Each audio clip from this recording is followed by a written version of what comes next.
বিসমিল্লাহির রহমানির রহিম। আসসালামু আলাইকুম আমার প্রিয় দর্শক, কেমন আছেন? আশা করি খুব ভালো আছেন। আমিও আপনাদের দোয়ায় অনেক ভালো আছি। তো আমি আমার ফ্রিজের মধ্যে আমি অনেক দিন ধরে কিছু আমের শক্ত আমি রেখে দিয়েছিলাম, তো খাওয়া হচ্ছিল না।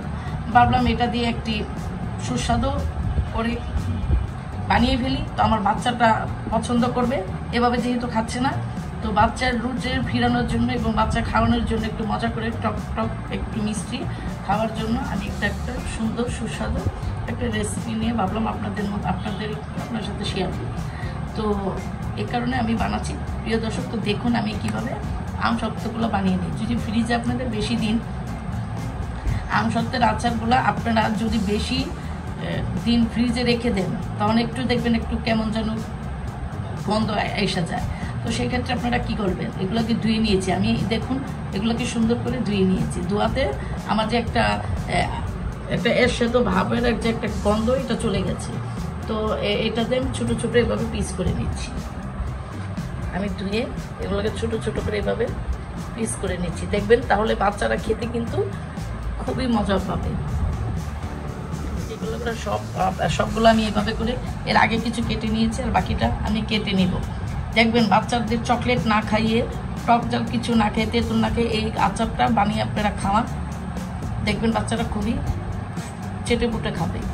তা আমি সবগুলো কেটে, তো পুরোটা রান্নার ক্রিয়াটা কিন্তু আপনারা অবশ্যই আচারটা দেখবেন, দেখে করে।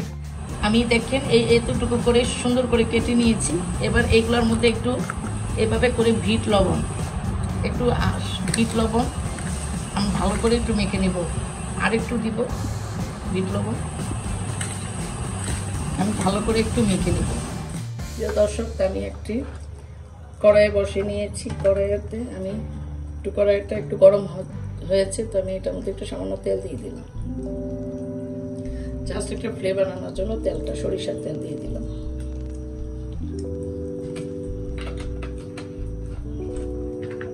একটু কমিয়ে দিলাম চুলাটা একটু।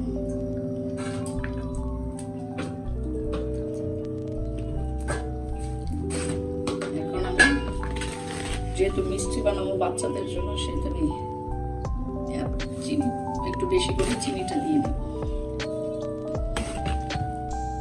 একটু মিষ্টি মিষ্টি বানাবো।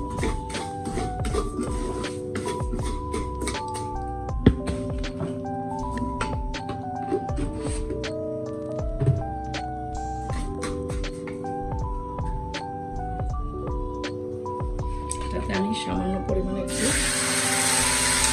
পানি অ্যাড করছি।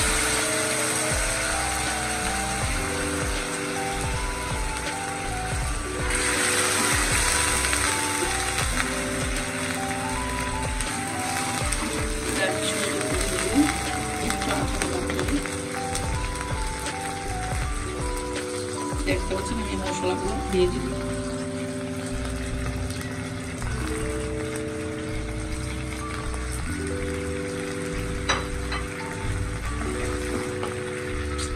আপনি দেখতে পেয়েছেন যে মিষ্টি জিরা, কালো জিরা এবং মেথি দিয়েছি সামান্য পরিমাণ দিয়ে, এটাকে খানিকক্ষণ নেড়ে নিয়েছি।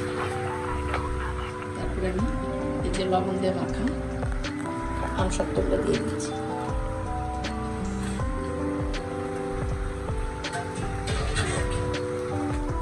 এটা ভালো করে আমি বাড়িয়ে এটাকে আমি নেড়ে নেব। তার পরবর্তীতে বাকিগুলো আমি অ্যাড করবো। এই আচারটা কিন্তু বাচ্চারা খুবই পছন্দ করে। আপনি দীর্ঘদিন সংরক্ষণ করুন এই আচারটা বয়ামে, কাঁচের বয়ামে কিংবা প্লাস্টিকের বয়ামে। প্রিয় দর্শক, যদি আপনার প্লাস্টিক বয়ামে সংরক্ষণ করেন, সেই ক্ষেত্রে আপনি একটু ভিনেগারটা দিয়ে, সরিষার তেলটা দিয়ে বয়ামে আচারটার মধ্যে একটু ভিনেগার দিন, তাহলে আপনি অনেক দিন পর্যন্ত সংরক্ষণ করতে পারবেন প্লাস্টিকের বয়ামে। এটা হওয়ার আগ পর্যন্ত আমি এটা রাখছি। সেক্ষেত্রে আমি একটু ঝাল ঝাল বানানোর জন্য কিছু মরিচ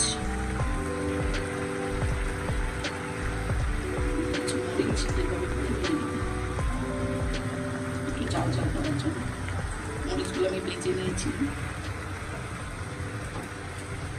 এভাবে করে আমি মরিচগুলো দিয়ে দেবো।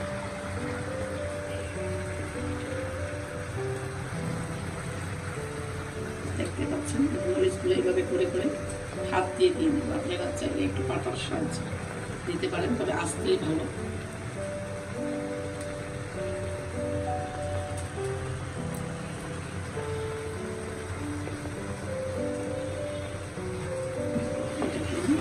নাড়তে থাকবো একদম শুকনো শুকনো হয়ে যাওয়ার পর্যন্ত। দর্শক আপনারা কি দেখতে পাচ্ছেন, আচারের কালারটা কত সুন্দর এবং খুবই সুন্দর একটা টক মিষ্টি লবণাক্ত একটা গ্রাম আসছে, খুবই সুন্দর একটা ফ্লেভার আসছে। আমি যে মশলাগুলো দিয়েছি এবং মরিচটা দিয়েছি, এটার একটা আলাদা একটা কম্বিনেশন গ্রাম আসতেছে, খুবই সুন্দর একটা। বাচ্চাদের একটু খাবার পরে কিংবা চকলেটের পরিবর্তে আচারটা দিই, কিন্তু বাচ্চাদের খালি পেটে আচারটা খাওয়াবেন না।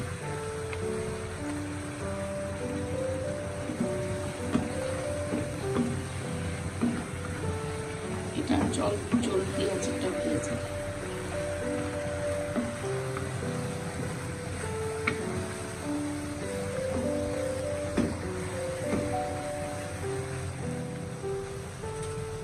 দর্শক দেখতে পাচ্ছেন আমি এর আগে একটা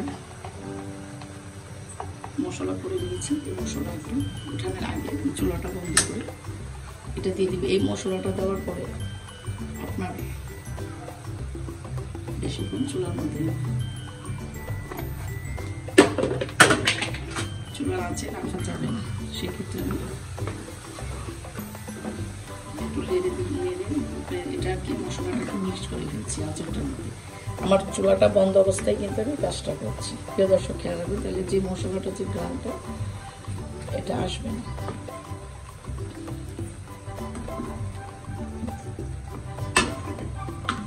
এটা একটু মুরব্বা একটু কাশ্মীরি আচারের ভাব আসবে। এটা দেওয়াতে আপনারা বাচ্চারা যদি এরকম আপনারা কর্ম দিতে পারেন।